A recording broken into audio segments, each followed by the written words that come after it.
నమస్తే అండి. అందరూ బాగున్నారా? నేను బాగున్నాను. అందరికీ హ్యాపీ దివాళీ.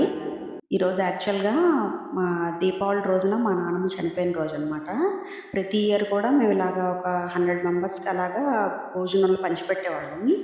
కాకపోతే ఈ ఇయర్ కొంచెం 150 మెంబర్స్‌కి అలా పంచుదాం అని అనుకుని, ఈ ఇయర్ 150 మెంబర్స్‌కి పంచాం. పుష్కర్ ఘాట్ దగ్గర ఆగి అక్కడ భోజనాలు అందరికి పంచిపెడుతూ ఉన్నాం అనమాట. మా ఫ్యామిలీ అందరం వచ్చాం. మా మదర్, ఫాదర్, సిస్టర్, మా అబ్బాయితో వచ్చాను. యాక్చువల్‌గా ఈ ఇయర్ మా హస్బెండ్ మిస్ అయ్యారు. ఆయన అబ్రాడ్‌లో ఉండడం వల్ల.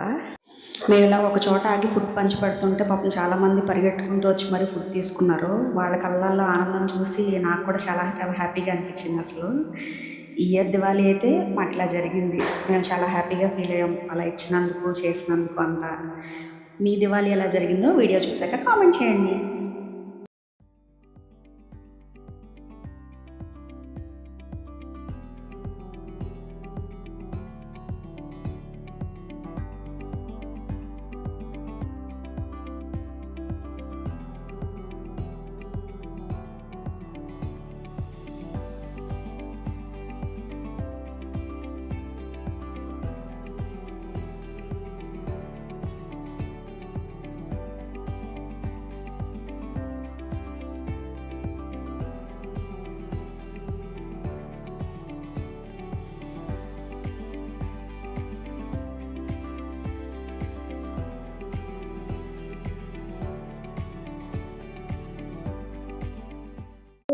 మా యూట్యూబ్ ఛానల్ ని లైక్ చేసుకోండి, షేర్ చేసుకోండి, సబ్స్క్రైబ్ చేసుకోండి, కింద గంట కొట్టండి ప్లీజ్.